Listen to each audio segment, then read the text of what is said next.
Hi, Titli, this little corner of the internet, day 30. তো আমাদের birthday কাল ঘুম থেকে উঠে পড়েছে। ঘুম থেকে উঠেই দস্যুবিদ্যু স্টার্ট করে দিয়েছে। তারপর ওকে স্নান টান করালাম, করিয়ে তার বসার সিন নেই, ঘুমিয়ে পড়লো। ঘুম থেকে উঠে খাওয়ালাম, খাইয়ে রেডি করলাম ভাত খাওয়াবো বলে।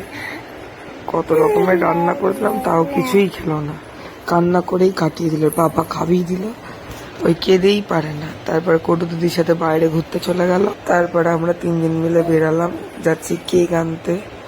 ডেলিভারি দিতে এসছে। কেকটা একটু নর্মাল ছিল, আমি তো টেস্ট করিনি, বলতেও পারবো না। যারা টেস্ট করেছে তারা একটু বলছিল ক্রিমটা কম ছিল। তাও থাক, আমাকে দিয়ে গেছে এই অনেক। সে এসছে হাওড়া নবান্ন থেকে, অনেক দূর থেকেই এসছে।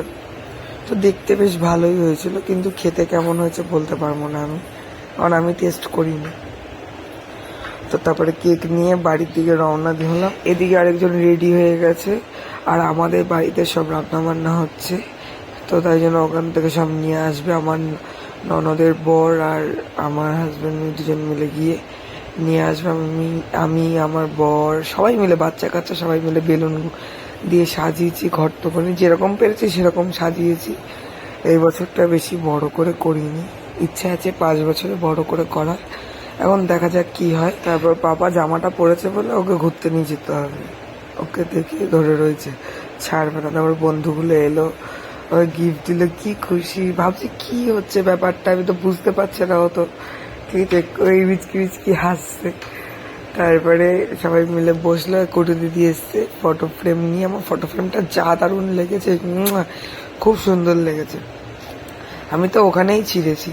এই দেখো কি সুন্দর, ওর সেই অন্নপ্রাশনের ফটোশুটের সময় ফটোটা তোলা আমার খুব পছন্দ হয়েছে। এখানে সব টিফিন বক্স রাখা, আর এখানে হচ্ছে বাড়ির লোকের জন্য বিরিয়ানি সব রাখা। মাসি, দিদা, ভগলু, বোন চলে এসছে আগে। তারপর দাদা, বৌদি, হাম্পু এসছে। মা এসে চেনটা দিল, বালাটা দিল, পরিয়ে দিল। মাই সব রান্না করেছে, আর বৌদি, ভগলু এরা সব হেল্পিং হ্যান্ড ছিল। তারপরে হাপু এসে গিফট দিল মনুকে। ওরা তো খুব খুশি হাপু দিদিকে দেখে। তারপরে কেক কাটতে বসলো, সবাই মিলে কেকটা কাটলো। তো চলো টাটা বাই।